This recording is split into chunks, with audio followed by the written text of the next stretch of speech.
A blind rancher trusts a disfigured bride to lead his herd and heart. He is a cattleman who cannot see his own land, and she is a woman who cannot bear to look in the mirror. When fire and darkness collide on the treacherous high plains, can two broken souls save a dying ranch? Witness a powerful story of redemption where faith becomes their only map. The wind did not whisper that spring. It roared. It tore across the high plains with a dry, restless fury, carrying dust instead of promise. The grass bent low under its force, thin, brittle, starved of life. Even the sky seemed stretched too wide, too empty, as if it had forgotten how to rain. Jacob Hale stood alone on the porch of his ranch house, one hand resting against the rough wooden post worn smooth by decades of use. His boots were planted firm, but there was a heaviness in his stance, like a man holding his ground against something he could no longer see, because he couldn't. Not anymore. His eyes, pale and unfocused, stared into a horizon that existed only in memory. But though his sight was gone, the land still spoke. And today, it spoke of trouble. The cattle were restless. He could hear them shifting, hooves scraping dry earth, low, anxious murmurs rippling through the herd. A fence creaked somewhere to his left. The wind carried the faint smell of dust and drought, and something worse. Loss. Jacob exhaled slowly, his jaw tightening. "I hear it," he muttered under his breath. "You don't have to shout." He tilted his head slightly, listening harder, as if the land itself might answer him. 40 years. 40 years of sweat pressed into this soil. 40 years of early mornings, broken bones, long drives, and whispered prayers under starlit skies. This ranch wasn't just land. It was legacy. His father's hands had built it. His hands had sustained it. And now, it was slipping away. Behind him, the screen door creaked open with a familiar groan. "Mr. Hale," came a hesitant voice. It was Thomas, the young ranch hand who had stayed longer than most. Loyal, but worried. "Bank sent another letter." Jacob didn't turn. "Read it." A pause. Paper rustling. "They're giving you until the end of the drive," Thomas said quietly. "If you can't deliver the herd, they'll take the property." The words hung in the air, heavy as storm clouds. Jacob gave a slow nod. "I figured as much." Thomas shifted uneasily. "You can't do this alone, sir." That word again. Alone. Jacob's grip tightened around the wooden post. "I've been alone since the accident," he said flatly. "That ain't true," Thomas replied softly. "You just don't let anyone stay long enough to prove it." For a moment, the wind seemed to still. Then Jacob turned slightly, not toward Thomas, but toward the sound of his voice. "Men leave," Jacob said. "That's what they do when things get hard." His voice lowered. "And this is as hard as it gets." Thomas opened his mouth to respond, but stopped, because something else had entered the soundscape. Faint, distant, but unmistakable. Wagon wheels. Jacob heard it instantly. His head snapped toward the road. "That's not one of ours." Thomas stepped forward, squinting into the distance. "There's someone coming," he said. A single wagon. Jacob frowned. "Dunny, we're not expecting anyone."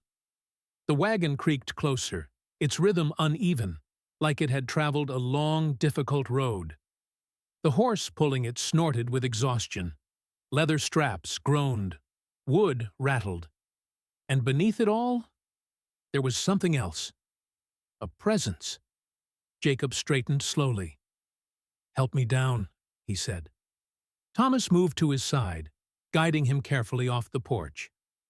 Jacob's boots hit the dirt with quiet certainty, even if his eyes could not confirm the ground. They stood together as the wagon came to a stop. Silence followed. Then, the soft thud of boots hitting the earth. Light, hesitant. Jacob listened. Every movement told a story.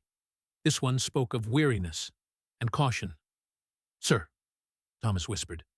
"It's a woman." Jacob's brow furrowed slightly. "A woman?"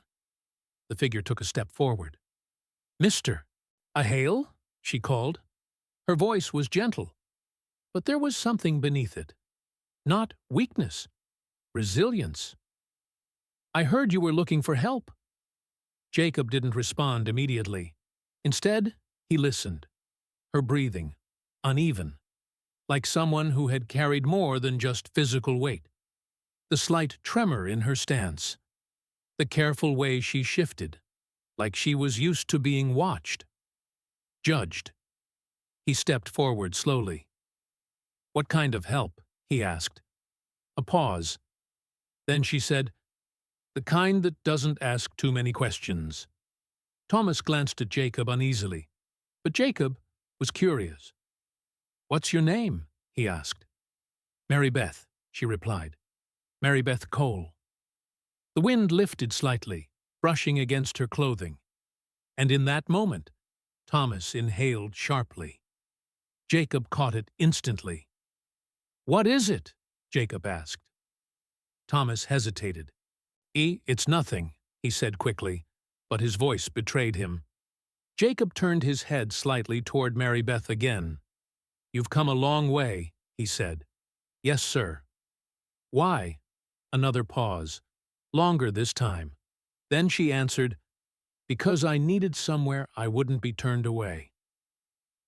Something in her voice made the words heavier than they sounded.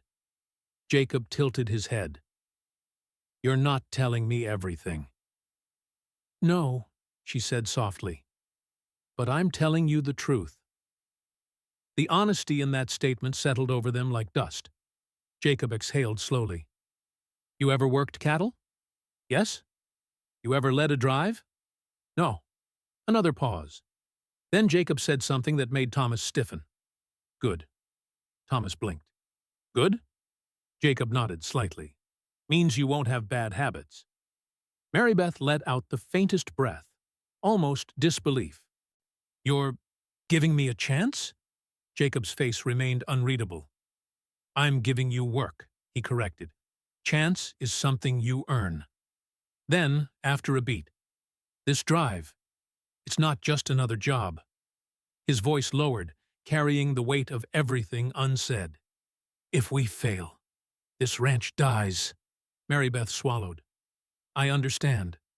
"No," Jacob said firmly. "You don't." He stepped closer, close enough to hear her breath catch.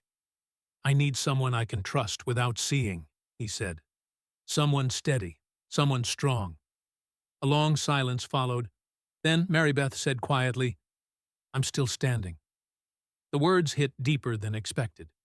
Jacob let out a slow breath. Then, finally, "All right," he said. Thomas turned in surprise. "Sir." "Get her settled," Jacob continued. "She starts at sunrise." Mary Beth stood frozen for a moment, as if she hadn't expected the door to open. Then she whispered, "Thank you." Jacob turned away, already walking back toward the house.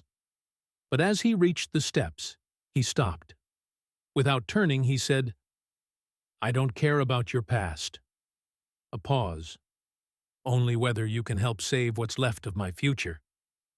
Mary Beth looked down briefly, then back up. Her scarred face caught the fading light, but for the first time in a long time, she didn't hide it. "I will," she said. The wind rose again, the cattle shifted, and somewhere deep beneath the uncertainty, the fear, and the brokenness, something new had begun. Not hope, not yet, but something stronger. The first fragile thread of trust. The first light of dawn crept slowly across the plains, but it brought no warmth, only work. The Mary Beth was already awake when the rooster called. Sleep had come in fragments, broken by unfamiliar sounds, the groaning of wood, the distant shifting of cattle. the constant whisper of wind slipping through cracks in the walls. This place didn't rest, and neither, it seemed, did the man who owned it. She stepped outside, boots crunching softly against dry earth. The sky was pale gray, caught between night and morning. Jacob was already there, mounted, still, listening. He didn't turn when she approached, but somehow he knew. "You're late," he said. Mary Beth blinked. "It's barely sunrise." "Then you're barely ready." There was no harshness in his tone, just truth. She tightened her jaw. "Yes, sir." He gestured slightly with his chin. "Horse is behind you. Saddle it." She turned, spotting the mare tied near the fence, and the animal shifted as she approached, uneasy, sensing her hesitation. Mary Beth paused. Her hands trembled slightly as she reached for the saddle.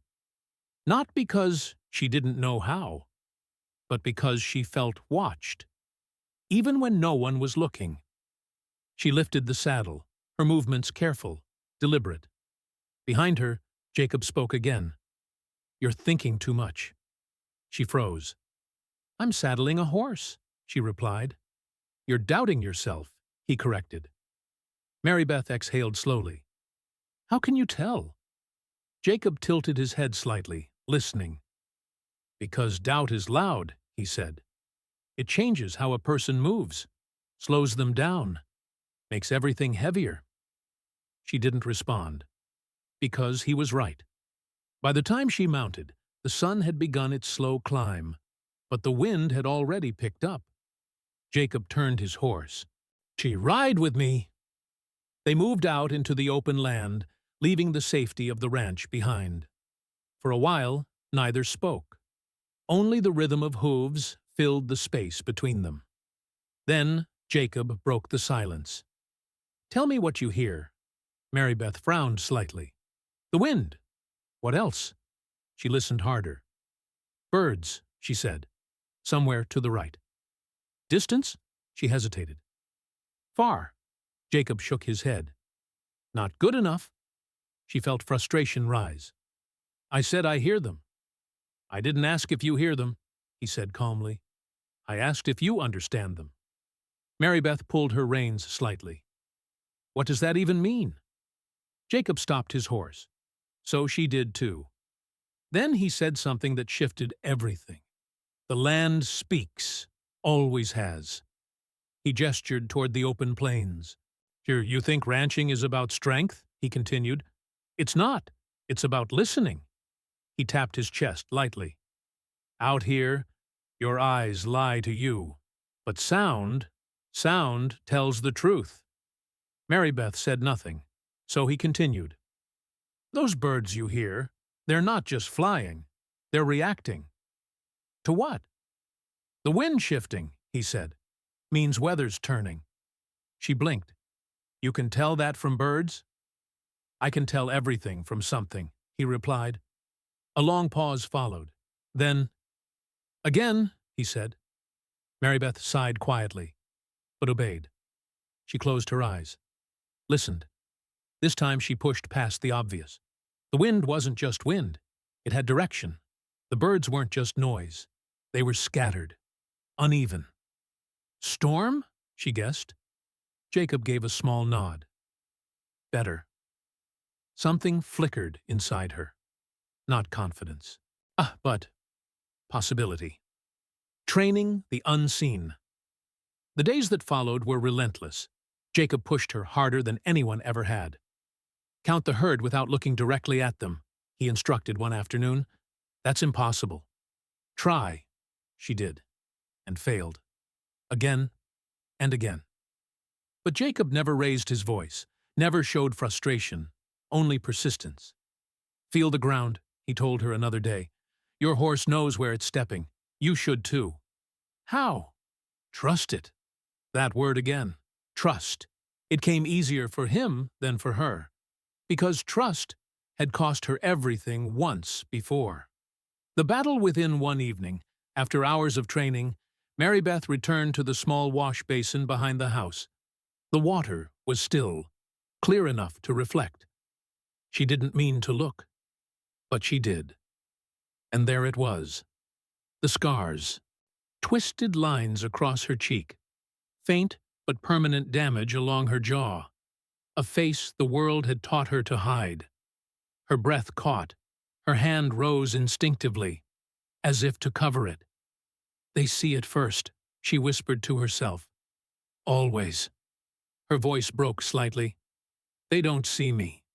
She turned away quickly, but not fast enough. I don't see it at all. Jacob's voice came from behind her. She stiffened. I didn't hear you, she said. I wasn't trying to be heard, he replied. She wiped her face quickly. It doesn't matter anyway, she muttered. You don't have to look at me. No, Jacob said quietly. I get to listen to you. She turned slightly. What's that supposed to mean? It means, he said, stepping closer, I know more about you than most people ever will. She frowned. So how? Because you can't hide in sound, he said, not the way people hide behind faces. Mary Beth looked down. That doesn't make me strong, she said. It makes me exposed. Jacob shook his head. No, he said gently. It makes you real. A long silence followed. Then he added, You think your scars define you. They do, she whispered. They tell a story, he corrected. But they're not the whole story. She swallowed hard. They're the part people see. Jacob's voice softened. And yet, I see more than they ever will. Her breath caught slightly. Not because of what he said, but because of how he said it. With certainty, with respect, with something she hadn't felt in a long time. Value. A prayer that changed everything. That night, the wind settled for once. The sky stretched wide and full of stars. Jacob sat on the porch steps. Mary Beth hesitated, then joined him. For a while, they simply listened. Then Jacob spoke quietly. I wasn't always like this. She glanced at him. I know. I fought it, he continued. The blindness, the anger, the loss. What changed? He paused, then said, I ran out of strength. She frowned slightly. That doesn't sound like victory. It wasn't, he admitted. It was surrender. He bowed his head. And that's when I found God wasn't asking me to see. He took a slow breath. Just to trust. Mary Beth looked down at her hands. I don't know if I'm good at that. Neither am I, Jacob said.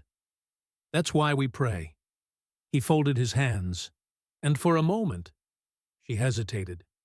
Then, slowly, she did the same. Jacob's voice was low, unsteady. Lord, we don't have what this journey requires. The wind stirred gently around them.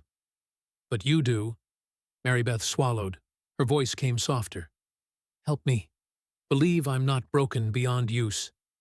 Silence followed, but it wasn't empty. It was full of something unseen, something growing. Jacob nodded slightly. Amen. Mary Beth exhaled slowly, and for the first time since she arrived, she didn't feel like she was hiding. The beginning of trust. As the night deepened, neither rushed to leave. You're learning, Jacob said finally. Mary Beth gave a faint smile. Slowly.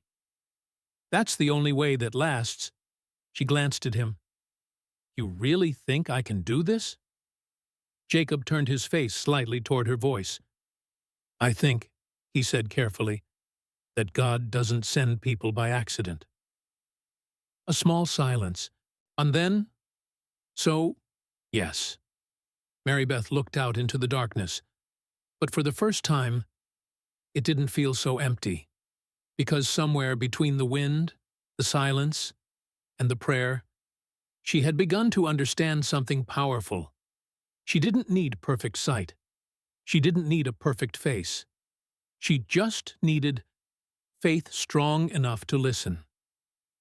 The cattle drive began before the sun dared to rise.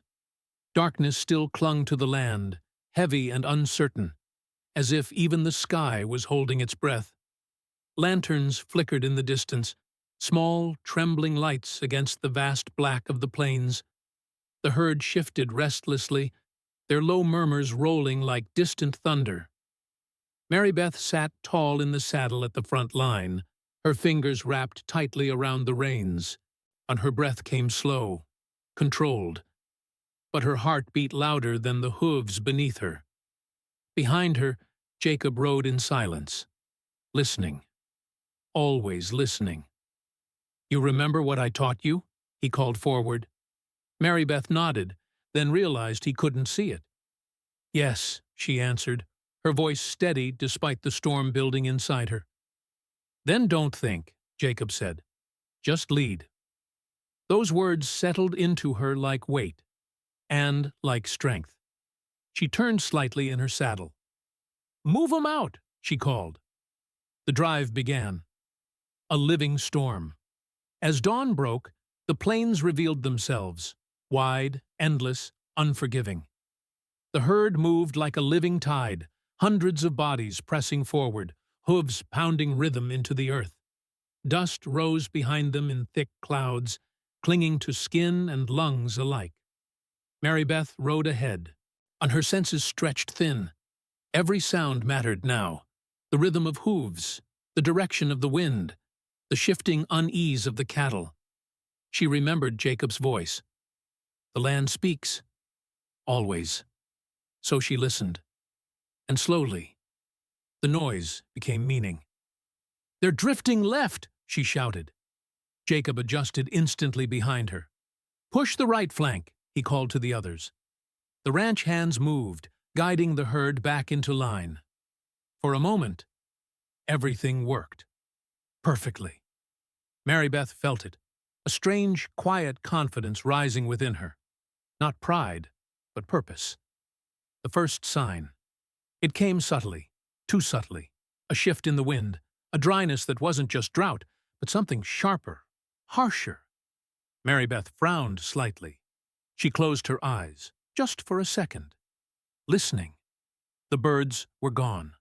Completely gone. Her stomach tightened. "Jacob," she called. "I hear it," he replied immediately. The wind changed again, stronger now, colder, wrong. "Storm's coming," Mary Beth said. Jacob's jaw tightened. "How fast?" She hesitated. Then, "Fast. When the sky turns against you." The horizon darkened like a curtain being drawn. Clouds rolled in, thick, heavy, unnatural. The wind rose without warning, violent, relentless. Dust lifted from the earth in spiraling waves.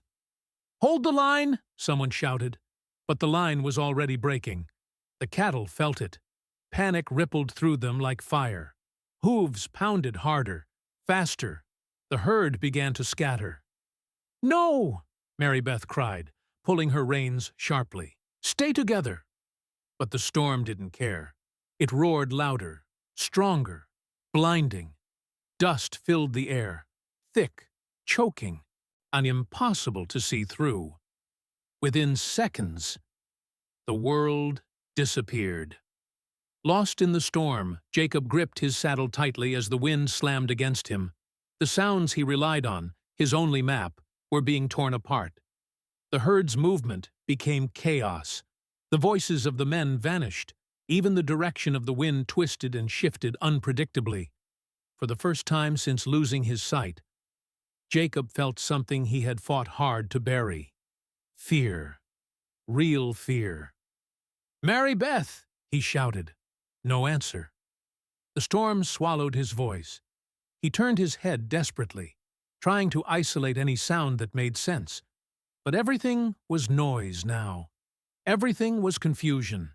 He couldn't tell a direction, couldn't tell distance, couldn't tell where she was. And without her, he was truly lost. And the voice in the darkness. Mary Beth fought to stay upright as the wind battered her. Her eyes stung, barely able to open against the storm. But she didn't rely on sight anymore. Not fully. She listened, and beneath the chaos, she found it. Jacob. "Jacob!" she screamed. Her voice tore through the storm, but even she couldn't hear how far it carried. Again. Jacob! This way! Nothing. Her chest tightened. No! No! No! She forced herself to breathe, to focus. Don't panic. Listen. The herd's movement, the direction of the strongest wind, the faintest echo of something. There. A shift. A presence. Jacob! She cried again. Follow my voice. The choice. Jacob heard it. Faint, distant, but unmistakable. Her voice, his grip tightened on the reins. Everything in him screamed for certainty, for control, and for something solid. But there was none, only a choice, trust or fear. He closed his eyes, though it made no difference, and whispered, Lord, lead me. Then he turned his horse, toward her voice, faith over fear. Mary Beth kept calling, again, again, again. Her voice grew hoarse, but she didn't stop, because she knew, if she stopped, he might lose her, forever. I'm here, she cried. Don't stop. Keep coming. And then, through the dust, a shape, faint, moving. Her breath caught. Jacob! He rode toward her, guided by nothing but sound and faith. When he finally reached her, relief hit like a wave. You found me, he said, his voice low, steady, but filled with something deeper. I told you I would, she replied, breathless. The storm still raged around them. The herd was still scattered. But something had shifted. They were no longer lost. Leading through chaos, Mary Beth grabbed his arm briefly. We don't have time, she said. We have to turn them. Jacob nodded. Tell me where. She listened, pushing past the noise, the fear, the storm. There's a ridge, slight incline, she said quickly. If we push them there, they'll bunch up. Then we move now, Jacob said. Together they rode forward, her voice guiding, his instincts executing. Left, she shouted. He reacted instantly. Push them back, he called to the others, though he couldn't see if they were there. But somehow the herd began to respond. Not perfectly, not cleanly, but enough to survive. When strength becomes one, the storm didn't stop, but neither did they. Where she faltered, he steadied. Where he doubted, she led. To two broken people, moving as one unshakable force, and in the middle of chaos, they found something stronger than fear. Trust, not in themselves, but in each other, and in God. The storm passes. Hours later, the wind began to fade, the dust settled slowly back to earth. The sky cleared just enough to reveal a tired, broken landscape, and a herd, still standing, still together. Mary Beth slumped slightly in her saddle, exhaustion crashing over her. Jacob exhaled deeply. We made it, he said quietly. She looked at him. No, she whispered. We were carried. A long silence followed, not empty, but sacred. Because something had been proven out there in the storm. He could trust her. She could lead him. And together, they could face anything. The storm left more than silence behind. It left truth. And the plains stretched wide and weary beneath a pale evening sky, the air still heavy with the memory of dust and fear. What had once been chaos was now quiet, but not peaceful. Not yet. The cattle had settled into a slow, tired rhythm. The men spoke in low voices, their energy spent. Even the wind had softened, as if it too needed rest. A small fire crackled at the edge of camp. Mary Beth sat beside it, her hands wrapped around a tin cup long since gone cold. Her body ached from hours in the saddle. Her throat burned from shouting against the storm. But none of that compared to what stirred inside her. Across from her, Jacob sat with his head slightly bowed, not asleep, but still, listening, as always. The firelight flickered across his face, tracing lines of weariness and quiet strength. For a long time, neither of them spoke. They didn't need to. Something had shifted out there in the storm. Something deeper than survival. Finally, Mary Beth broke the silence. "I thought we were going to lose everything," she said softly. Jacob nodded once. "So did I." She let out a slow breath, staring into the fire. "I couldn't see," she continued. "Not really. The dust. It took everything." Jacob tilted his head slightly. "Welcome to my world." There was no bitterness in his tone, only truth. Mary Beth gave a faint, tired smile. "I didn't like it." "Neither did I," he replied. "At first." A small silence followed. Then she asked, almost hesitantly, "How did you survive it?" Jacob leaned back slightly, his hands resting on his knees. "At first," he said, "I didn't." She looked at him. "I fought it. Every day. Tried to hold on to what I lost instead of learning what I still had." He paused, his voice lowering. "That storm today, it reminded me of that time, when everything was taken at once." Mary Beth's gaze softened. "And now?" Jacob turned his face slightly toward the fire, though his eyes saw nothing. "Now, I know something I didn't back then." "What's that?" "That losing sight didn't mean losing direction." The words settled between them, quiet but powerful. Mary Beth swallowed. "I've spent a long time believing the opposite," she admitted. Jacob shifted slightly. "Tell me." She hesitated. Her fingers tightened around the cup. "I wasn't always like this," she said. "You don't have to explain." "I want to," she interrupted gently. The fire cracked softly, and for the first time, she didn't look away. "On the fire that took everything." "It was winter," Mary Beth began, her voice steady but distant. "Cold enough that the air hurt to breathe." She paused, remembering. "There was a fire, started in the barn, spread faster than anyone expected." Her hand rose unconsciously to her face, but this time she didn't hide. "I tried to help," she said, "tried to get people out." Her voice faltered slightly. "But I didn't make it out in time." The silence that followed was heavy, not uncomfortable, but sacred. "I lost more than this," she added quietly, gesturing faintly toward her scars. "I lost how people saw me." Jacob didn't speak. He listened, fully. "They stopped looking at me like a person," she continued. "I became something else, something broken, something to pity or avoid." Her voice dropped to a whisper. I started believing them." The fire popped sharply. Mary Beth blinked, pulling herself back to the present. "I thought if I came out here," she said, "if I worked hard enough, maybe I could outrun it." Jacob nodded slowly. "And did you?" She shook her head. "No." A pause. "Because it followed me." The truth Jacob saw. Jacob leaned forward slightly, resting his forearms on his knees. "Can I tell you something?" he asked.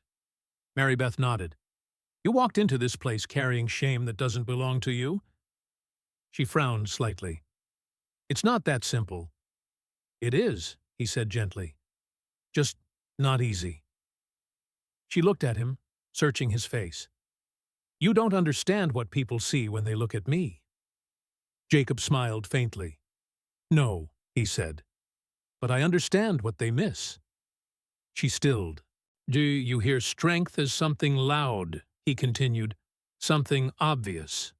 But real strength, it's quiet." He tapped his chest lightly. "It's in how a person keeps going, when everything tells them to stop." Mary Beth felt something tighten in her throat. "You rode into that storm," Jacob said. "You didn't run. You didn't freeze. You led."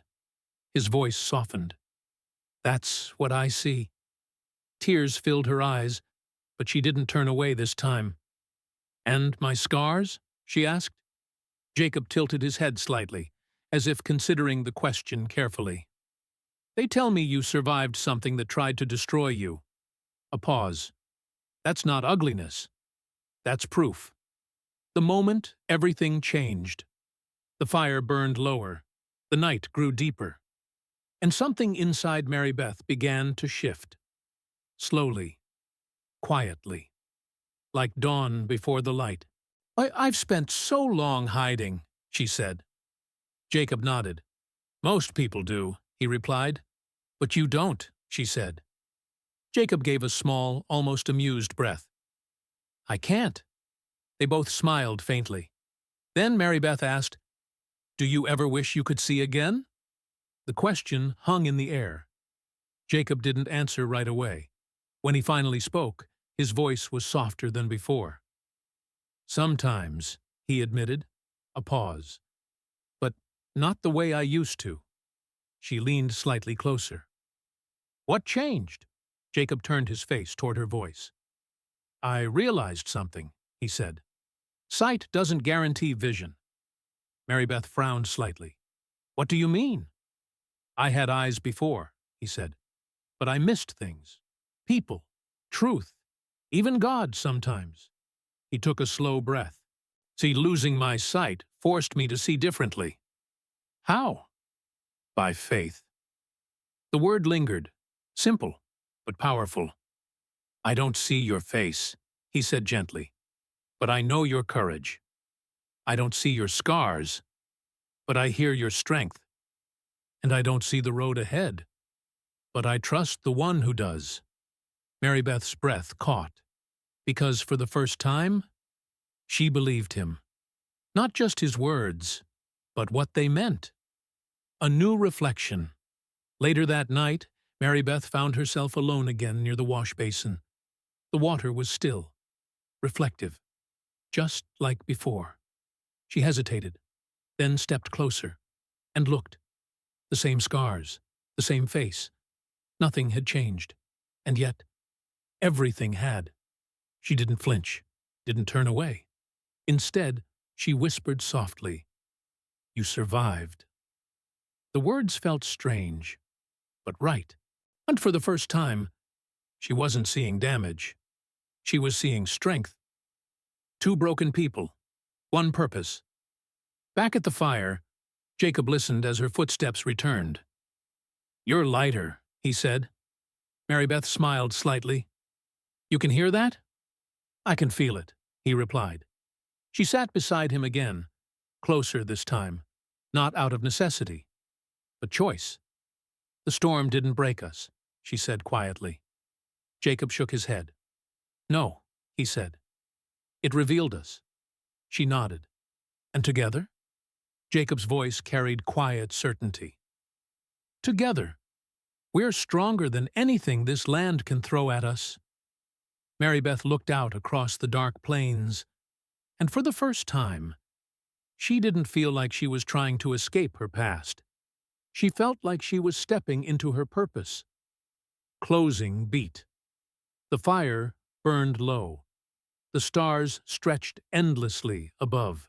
And somewhere between the scars, the silence, and the shared faith, two wounded lives began to understand a powerful truth. Brokenness doesn't disqualify you. Sometimes it prepares you. The land changed as they moved forward. The wide, forgiving plains gave way to harsher ground, rock-strewn paths, narrow passes, and steep inclines that tested both horse and rider. The sky seemed lower here, pressing down with a quiet weight, as if watching, waiting. This was the final stretch before the market town, and it was the most dangerous. Mary Beth rode at the front, her posture steady, her hands firm on the reins. But this time, something was different. She wasn't forcing confidence. She was carrying it. Behind her, Jacob followed, not as a man struggling to keep up, but as one moving in rhythm with her. He no longer questioned every shift in her voice, every command she gave. He trusted it, completely, and she felt that. Trail narrows ahead, she called back, her voice cutting clean through the wind. Jacob nodded slightly. I hear the echo, he replied. Walls are closing in. The other ranch hands exchanged glances. They didn't fully understand how the two of them worked, but they had stopped questioning it. Because it worked. The Pass of No Return. The path ahead twisted between jagged rock formations, forcing the herd into a tight formation. The cattle grew restless, their unease spreading quickly in the confined space. Mary Beth slowed her horse. Easy, she murmured, more to the herd than to herself. A single wrong move here, and everything could collapse. Keep them steady, she called. Jacob listened closely, and the rhythm of hooves had changed, tighter, more erratic. They're nervous, he said. I know, Mary Beth replied. They can feel the drop. To their right, the land fell away into a steep ravine. One misstep could send cattle and riders tumbling into disaster. The wind whistled through the rocks, sharp and unpredictable. Mary Beth closed her eyes briefly. Listening. The herd wasn't just nervous. They were on edge, ready to break. Jacob, she said quietly, if they bolt, they won't, he said. She looked back at him. You don't know that. No, he replied calmly. But I know you. The words hit her harder than she expected. You've brought them this far, he continued. Don't doubt now. Mary Beth took a slow breath, then nodded. All right, she said softly. When fear returns. Halfway through the pass, it happened. A rock shifted beneath a steer's hooves. The sharp crack echoed like a gunshot. The herd reacted instantly. Panic surged. Cattle began to push, pressing against one another, their movement turning chaotic. Hold them! Someone shouted, but the space was too tight, too dangerous. Mary Beth's heart slammed against her chest. Easy! Easy! She called, pulling her horse forward. But the fear spread faster than her voice. One more push, and the entire herd could stampede off the edge. For a split second, doubt crept in. What if I can't stop this? What if I fail now, after everything? Her grip tightened, her breath shortened. The old fear, the one that told her she wasn't enough, rose again. The voice that anchors. Mary Beth. Jacob's voice cut through the chaos. Not loud, but steady, grounded. She turned toward it instinctively. Breathe, he said. She blinked. What? Breathe, he repeated. You're losing the rhythm. She hadn't even realized it. Her commands had become rushed, sharp, fear-driven. The herd felt it, responded to it. She closed her eyes for just a moment and inhaled. Slow. Deep. Again. The noise didn't disappear, but it changed. She could hear through it now. The pattern, the movement, the truth beneath the panic. They're bunching too tight, she said quickly. We need to spread the pressure. Jacob nodded. Tell me where. She listened again, this time with clarity. Left side. There's a slight rise. If we shift them that way, it'll ease the push. I'll take it, Jacob said without hesitation. Her head snapped toward him. It's dangerous. Trust me, he said, in the same words she had asked of him in the storm. Now returned. She hesitated, then nodded. All right, left flank. One strength, not two. Jacob moved without sight, but not without direction. He listened to the herd, their breathing, their movement, their fear, and beneath it all, he listened for her. Now, Mary Beth called. He reacted instantly, guiding his horse along the edge, applying just enough pressure to shift the cattle's movement. It worked. Slowly. Carefully. The herd adjusted. The tightness loosened.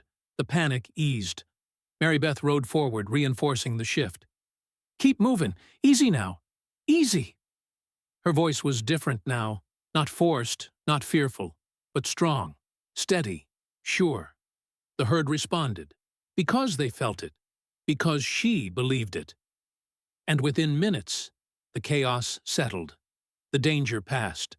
On the realization, they reached the end of the pass just as the sun began to dip toward the horizon. The open land stretched before them again, wide, safe, free. Mary Beth exhaled deeply, her body finally releasing the tension it had carried. Jacob rode up beside her. "You found it again," he said. She glanced at him. "Found what?" "That place where fear doesn't lead," he replied. She gave a small, thoughtful smile. "I almost lost it." "But you didn't." She looked out at the herd. "No," she said softly. "I didn't." A pause. Then she added, "Not because I'm strong." Jacob tilted his head slightly. "Then why?" She looked at him. "Because we are." A new kind of strength. The others rode ahead, giving them space. The air felt different now, lighter. And not because the journey was over, but because something inside them had changed. "I used to think broken people were weak," Mary Beth said quietly. Jacob shook his head. "Broken people are the strongest ones there are." She frowned slightly. "How do you figure?" "Because they know what it costs to keep going," he said. "And they choose to do it anyway." Mary Beth let that sink in. Then she asked, "Do you ever wish we weren't like this?" Jacob smiled faintly. "Blind and scarred?" She huffed a quiet laugh. "Yeah." He considered the question, then said, "No." She looked surprised. "Not even a little?" "No," he said, "because if we weren't—" He gestured slightly between them. "We wouldn't be this." Mary Beth followed his meaning. And, for the first time, she didn't wish for a different past. And because this present was worth it. The bond that cannot break. As the sun dipped lower, casting long shadows across the land, the herd moved forward with steady purpose. And so did they. No longer two people trying to survive their circumstances, but two people transformed by them. "I trust you," Jacob said suddenly. Mary Beth's breath caught slightly. "I trust you too," she replied. A small silence followed. Then he added, "With everything." Her voice softened. "Even your heart?" Jacob turned his face toward her. It was never separate. The words lingered between them, unspoken truths rising to the surface. Not rushed, not forced, but undeniable. Closing beat. The land behind them was rough, the path ahead still uncertain. But one thing was clear now. They were no longer defined by what they lacked. Not sight, not beauty, not perfection. Because together, they had become something greater. A strength born from brokenness, a unity forged through faith. And nothing, not fear, not failure, not the past, could break that. The town appeared like a promise on the horizon. After days of dust, danger, and endurance, its outline rose faintly in the distance. Wooden structures, fenced yards, and the unmistakable shape of stock pens waiting to receive what they had fought so hard to protect. Mary Beth saw it first. Her breath caught. "Jacob," she said, her voice quieter now but filled with something new. "We're close." Jacob lifted his head slightly, listening. The wind carried new sounds, distant voices, metal striking wood, the faint echo of a hammer. Life. "We made it this far," he said. "Now we finish it."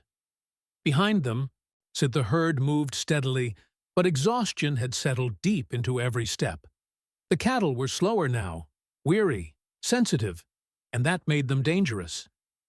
"Keep them tight," Mary Beth called. "We don't lose focus now." The other ranch hands responded quickly, adjusting their positions. They all knew this final stretch could undo everything. The weight of the finish line. The closer they got to town, the more restless the herd became. New smells, new sounds, too many unfamiliar things all at once. Cattle shifted nervously, their movements less predictable. "They feel it," Jacob said quietly. Mary Beth nodded. "They know this isn't open land anymore." The road narrowed slightly as it led toward the holding pens. Wooden fences lined the path, guiding the herd forward, but also trapping them. Pressure built. One wrong movement, and panic could take over. "Easy," Mary Beth murmured under her breath. Her eyes scanned constantly, left, right, forward. Every movement mattered now, every sound, every decision. The break.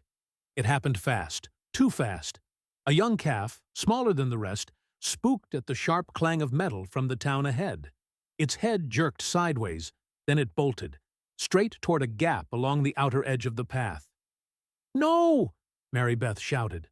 The calf broke away from the herd, kicking up dust as it ran wildly toward open ground, and danger beyond.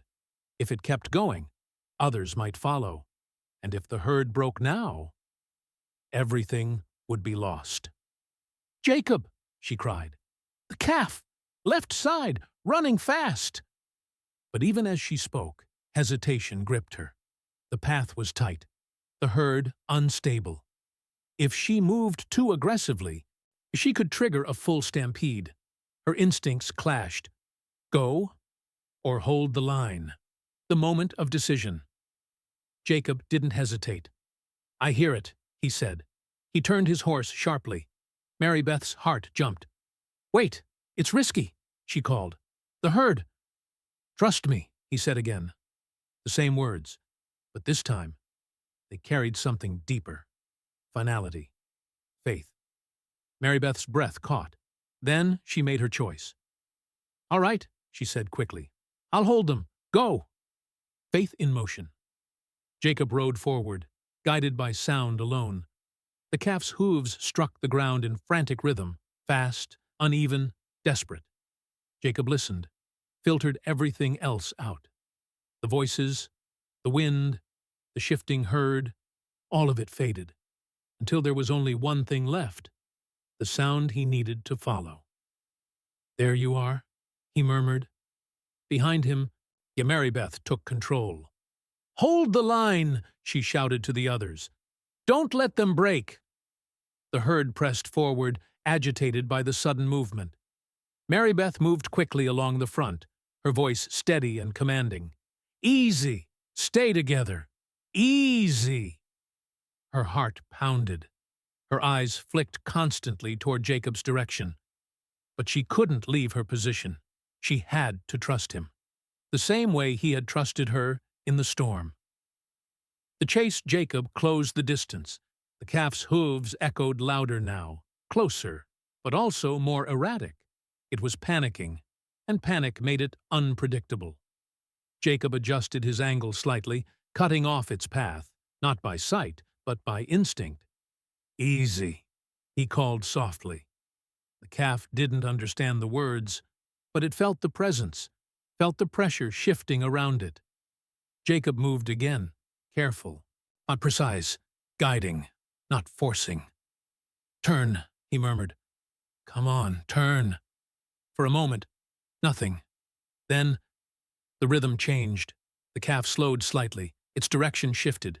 Jacob felt it. Good, that's it. He guided it back toward the herd, step by step, sound by sound, until finally, the calf rejoined the group. Victory at the edge. "Got it!" Jacob called. Mary Beth's head snapped toward his voice. Relief flooded through her. "Bring it in!" she shouted. The herd stabilized.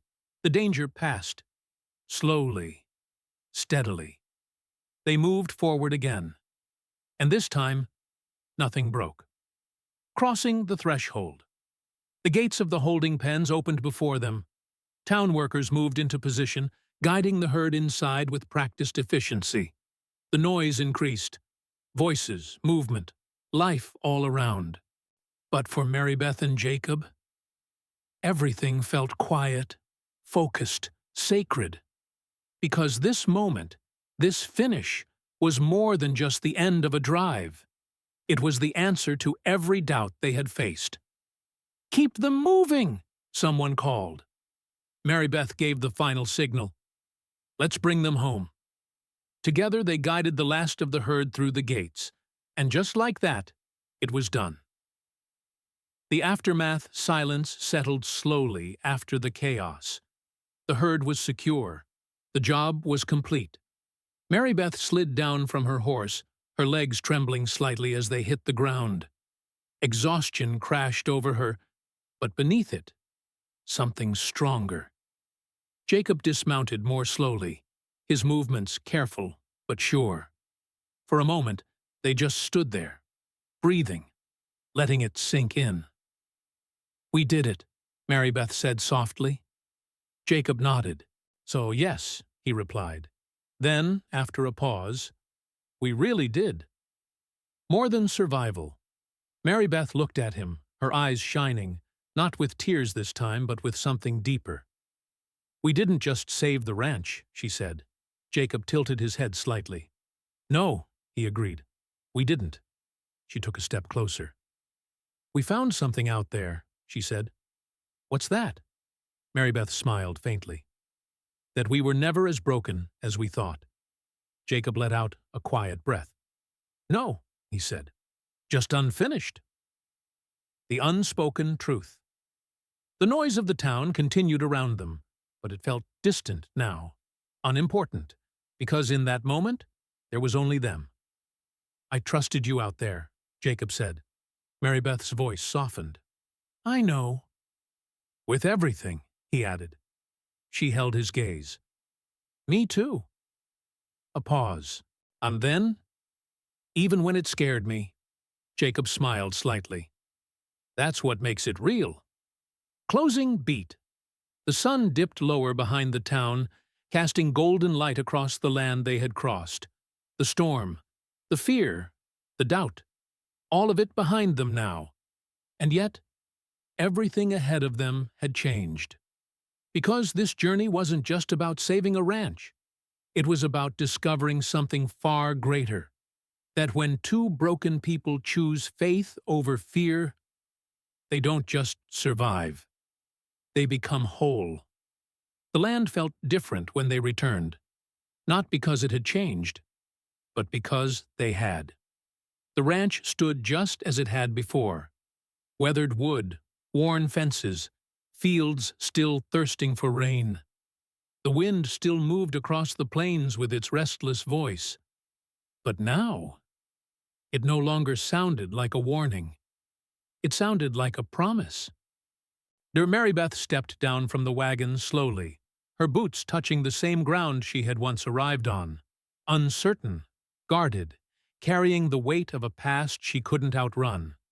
Now, she stood differently, stronger, steadier. Home. Behind her, Jacob climbed down with practiced ease, his hand brushing the side of the wagon briefly before finding his footing. He paused there for a moment, tilting his head slightly as the wind moved past him. He listened, and then he smiled. "It's still here," he said quietly. Mary Beth glanced at him. "What is?" "The life in this place." She followed his gaze, though he could not see. "You can hear that?" she asked. "I can feel it," he replied. A small silence passed between them. Then Mary Beth said softly, "I didn't think we'd make it back." Jacob nodded once. Said, "Neither did I." The debt paid, the future restored. Inside the ranch house, the air felt warmer than before. Lighter, somehow. Thomas stood near the table holding a letter in his hands. His face broke into a wide grin the moment they entered. "You did it!" he exclaimed. "Word came ahead of you. The sale went through. Debt's cleared." Mary Beth's breath caught. "All of it?" she asked. "Every last bit," Thomas said. "This ranch is yours, Mr. Hale, free and clear." Jacob stood still for a moment, as if letting the words settle deep. 40 years of work. nearly lost, now restored. He let out a slow breath. "Thank God," he said quietly. Mary Beth smiled, not just at the outcome, but at the man beside her, because she knew this meant more to him than land. It meant legacy. It meant purpose. It meant home. A quiet moment on the porch. That evening, the sky stretched wide and golden as the sun dipped low across the plains. Jacob stood once again on the porch where it had all begun. But this time, he wasn't alone. Mary Beth stepped beside him, resting her hands lightly against the wooden railing. For a while, neither spoke. The wind moved gently now, no longer harsh or demanding, just present. "It sounds different," Jacob said. Mary Beth smiled faintly. "You said that before." "And I mean it more now," he replied. She tilted her head slightly. "What does it sound like?" Jacob listened carefully, then said, "Like something that's been given back." Mary Beth's expression softened. "Not just the ranch," she said. Jacob nodded. "No," he agreed, "not just the ranch. The truth about vision."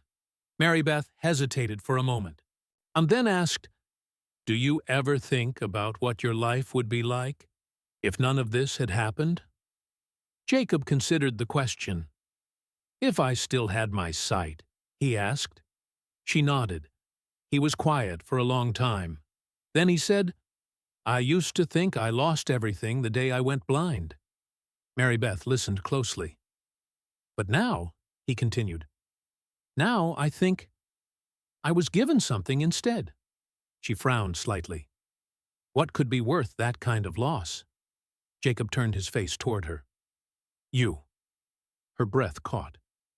"And this," he added, gesturing lightly around them. "This understanding. This faith. This life I never would have found otherwise." Mary Beth's eyes filled slightly, but she didn't look away. "Real vision," Jacob said, his voice steady, "isn't about what you can see." He placed a hand gently over his chest. "It's about what you trust." A heart no longer. Hidden Mary Beth took a slow breath.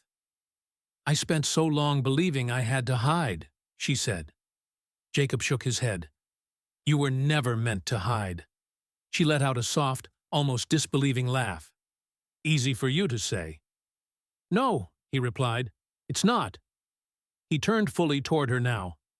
"I know what it feels like to lose the way people see you," he said. "To feel like you've become something less."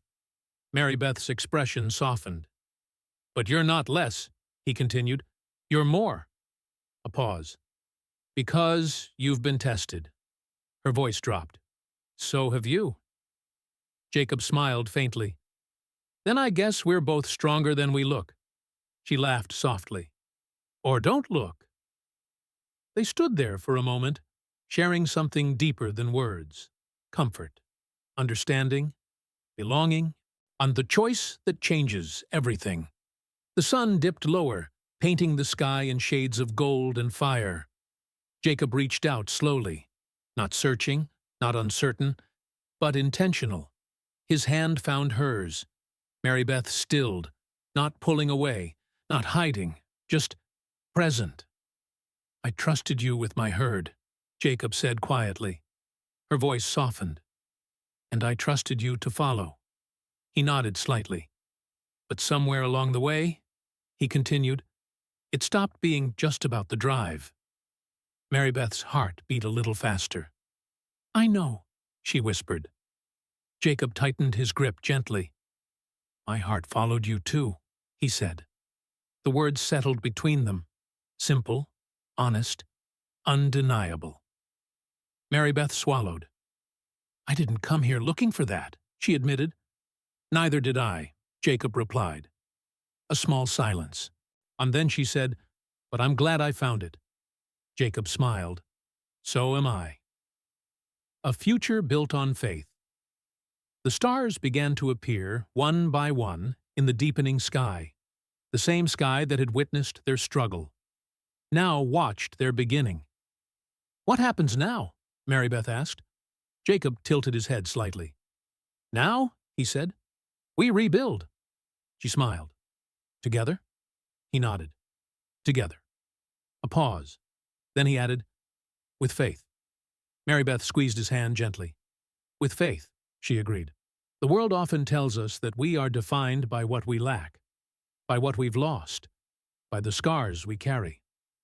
But the truth is far greater than that, because sometimes it is in our blindness that we learn to truly see. It is in our brokenness that we discover real strength, and it is in surrender that we find purpose. And Jacob and Mary Beth were never perfect. They were never whole by the world's standards, but together they became something stronger than perfection.